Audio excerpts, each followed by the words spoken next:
You're watching TVC Breakfast. It's time now to take a look at stories making headlines on Nigerian newspapers this morning. Right, beginning with the Punch. The lead story there is on the Niger crisis, and it says the Ecowas troops on standby as Junta threatens to kill President Bazoum. Well, Nigeria's president, who chairs the Ecowas bloc, says Ecowas is open to dialogue as UN and the U.S. worry over President Bazoum in Junta's captivity. All right, we'll get to that in a moment, but let's check out Blueprint next in the meantime. 24 hours after Sanusi-Chiani peace parley, ECOWAS orders troops deployment, while President Tinubu calls for dialogue. Junta rejected all entreaties for peace. That's according to ECOWAS Commission. And of course, Nigeria, they're stating its position on why parties must opt for peaceful resolution of the crisis in Niger.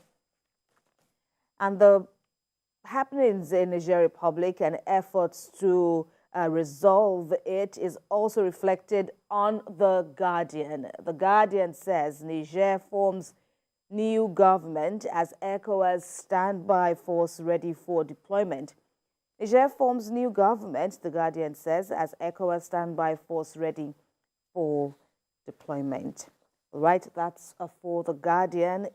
On The Nation this morning, ECOWAS puts troops on standby for Niger Republic. The Junta there that is, with all options on the table, says The Nation newspaper.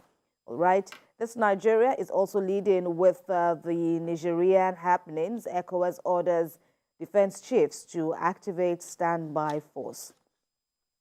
And finally with me is the Daily Sun. ECOWAS orders deployment of troops to Niger Republic, directs defense chiefs to activate standby force. Ibrahim, what do you have? Yeah, quite interesting. It just shows that we have a lot of issues surrounding military junta in Niger, taking the lead in virtually all the pages of newspapers. Leadership newspaper is the first with me here. The kicker reads, military junta, tension heightens in Niamey as ECOWAS activates standby force. Tension heightens in Niamey as ECOWAS activates standby force. First News is next. ECOWAS declares war on Niger junta. And the rider reads, orders standby force to flush out coupists. ECOWAS declares war on Niger junta. Daily Trust is next. Niger, Nigerians kick as ECOWAS orders deployment of troops. Nigerians kick as ECOWAS orders deployment of troops on the issues happening in Niger. That's according to the Daily Trust. Nigerian News Direct is next. Uncertainties beset Nigerians as ECOWAS orders standby force against Niger junta. Uncertainties beset Nigerians as ECOWAS orders standby force against Niger junta. Business Day is next. Naira slump tests. CBN resolved to free currency. Naira slump test. CBN resolved to free currency. That's Business Day. Nature News is last but not the least. Open defecation. Why Port Harcourt, Nigeria's garden city stinks. Why Port Harcourt, Nigeria's garden city stinks. That's paradoxical there. That's according to the Nature newspaper, Kemi.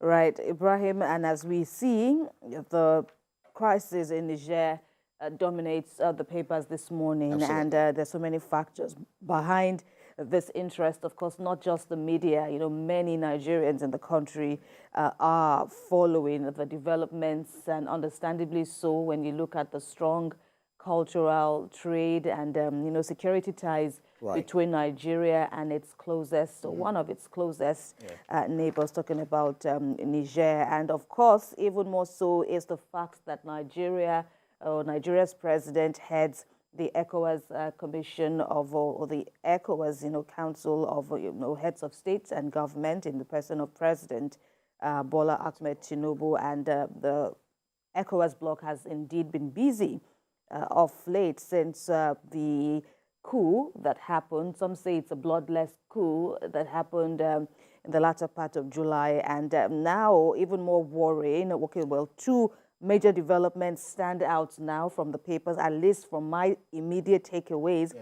The first is that ECOWAS has now said, or has now put its standby force on standby, though there is no timeline, there is no date, and there is no further information as to when just for them to hear the whistle. it will take off, but that alone, despite, all the well-divided reactions now to the hint earlier, to the possibility of a military intervention in Niger, because so many people have had their say, some saying it's well within the mandate of ECOWAS. They've done it before, and this won't be the first time if they decide to take this route. Yeah. And of course, another takeaway again is the fact that the safety of President Bazoum is uncertain as we speak. Well, a lot really happened, during, this, since the coups actually took over, the power, by that, that well orchestrated, because it's so funny. Well. Well, when I say well, I didn't mean to say it in a positive term, because we've always wanted to experience, since the incursion of the military into the African continent, especially the community of West African states, the economic community of West African states, we know that is one of the things we are still reeling from in Nigeria. It has affected our governance, our progress, our development, because what they came to restore, they continue to also, destroy a lot of things. And it's just recently that we are enjoying, okay, this is democracy and all of that. We're still trying to find our firm foothold. So, the ECOWAS leaders, they seem to remain resolved to restore order in Niger, despite series of sanctions aimed at crippling the country. The question now is, does Nigeria want to go to war? Or does ECOWAS want to go to war?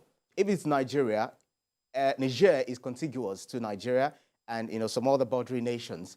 And if this happens, it's not going to affect Niger alone, because even the sanctions that are already on the ground are not only biting hard on the Nigerians themselves, because, of course, the poorest of the poor will be the ones to feel it. The junta themselves may not necessarily feel it. And also people within the bordering communities, because it's just more like they speak the same language, they intermarry, they move, freely into different, into different nations. Absolutely. So I'm thinking it's all about, okay, we are the big brother. We have the power, we have the might. When you talk about ECOWAS, it's just you, Niger, a very small country, vis-a-vis the entire economic community, states. So this is what, it's just saber rattling. We are going to do this if you don't do this. But it not also looks like the junta themselves, the coups themselves are not also backing down, because they are not giving room for, conversations, for dialogue. And that is exactly what is needed. So any option is not taking off the table. That's what we need to understand. And you just spoke the words of President Tinubu, who said as much, that all options are on the table right now. Absolutely. So I feel the best thing is because why they did what they did in Niger. In Niger is because they felt, okay, bad governance. The citizens are the poorest of the poor are becoming even poorer.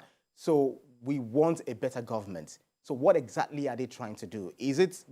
Are you giving us timeline? Because they need to negotiate. What exactly is in their mind? What's rioting in their head? What do they want to achieve? So there should be dialogue. There should be conversation. This is what we want to do. After a year, if you can give us after a year for us to put in, transitional government. I understand they constituted, recently. Is it in Niger? In Niger, yes, indeed, the cabinet. Yeah, exactly. So, so they should come together, have a conversation. Are you giving us a year? It has happened before. They respected it, but then we know what junta is all about. If they say give us a year, after a year, metamorphosing into 2 years, and then they won't want to leave, because taste of power is not something that you taste and then you want to relinquish immediately. Right. So I feel it's just best for the economic community of West African states to think about it very well, because look at Nigeria. We are just starting out with this new administration. A lot for us to tackle within the country, let alone now having other issues that are happening in neighboring countries. But we recall that, this issue of enshrining democracy in the West African bloc also formed part of President Tinubu's Renewed Hope campaign, and he spoke about his plans on foreign policy, on, deepening ties with our neighbors. And of course, almost as soon as he came on board, as he was inaugurated, there were, tests for him, especially when he now assumed office chairing the Ecowas bloc and now this. So all people have said, well, this is a litmus test on him. And we've seen the moves that the Tinubu-led Ecowas has made, since this development in Niger Republic, sending top-notch delegates, including a former military leader, Abdul Salami Abubakar, but none have been able to even get an audience with the troops, with the soldiers, I should say now, with the coup leaders in Niger Republic. And of course, there appeared to be a breakthrough earlier in the week with former monarch Mohammed Sanusi Lamido, gaining access to them, though we didn't know at the time the outcome of the meeting. But the pictures appear to say it all. People, even the U.S. sent a delegation and she couldn't get headway. And, the picture with, the former CBN governor and, General Chiani, who staged the coup, was really, quite remarkable. I think that was achievable for him because, he didn't go in the capacity of an envoy or a diplomat. Yeah, he actually went on his own volition, and he's also the head of the Tijaniya movement, an Islamic sect, where it commands a lot of followership. Absolutely. And that spreads across Niger, Senegal, all of those countries. So they might have given him that audience because he's also, apart from being a monarch, he's also a spiritual leader to them. So in all, it's all about restoring, constitutional order to this country. So we experienced back in the day, around the 2010, sometime in 2010, the Arab Spring. So what are we experiencing now? Because look at Mali, look at Niger, look at Burkina Faso, etc., and some other places where similarly they're trying to, people are calling for overtake of the military, something we want to go away from. Are we now looking at the growing agitations across the Sahelian region? Are we looking at Sahel or Sahelian Spring? Is that what is happening? Because they also do not want the influence of the French colonialists on them again. They said they just want them to go. They just want, breaking, severing the ties, the treaties, and all of those, things they've signed together, saying they don't want this. They want to govern themselves. I think with the way ECOWAS has actually woken up, from slumber, because now we suddenly start talking about ECOWAS, and it's so good. It feels so good, having these countries under ECOWAS, and with what they are doing, they should consolidate on this. I feel it's more gain for ECOWAS with what we're seeing. They should consolidate on it. After the old hullabaloo about, the military junta, the incursion of the military into, constitutional order, it's over.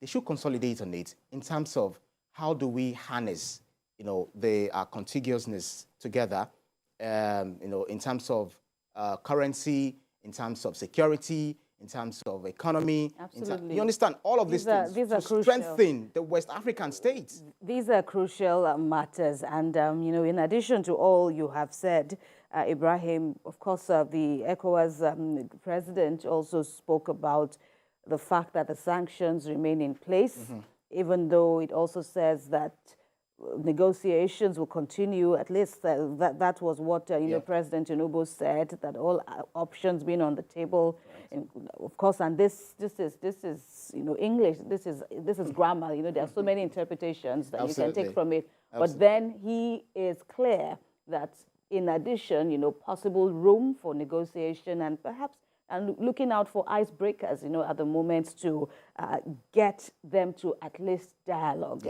But it remains to be seen now if and when we get to the point where there will be a need for military intervention. Now it's going to be an ECOWAS, force, as they have said. But then there are concerns. Okay, who makes up these troops? Who will make? Obviously, it's going to be troops from, all the member nations of, of Ecowas. But then again, there are internal security challenges where these soldiers We just talked about one in Mango. Absolutely. And that's inadequate security for, the soldiers that we have. Absolutely. But then the soldiers, give it to the soldiers in Nigeria. They've done it before. And, this might just be another opportunity. There's always been, opportunities for them to They're even more successful outside. To give helping hand. Yes, it has been said that, they gain growth just giving you. But then again, we have to also look at the nature, the peculiar nature of, insurgency, for example, in this part of Africa, that it is something that is not just,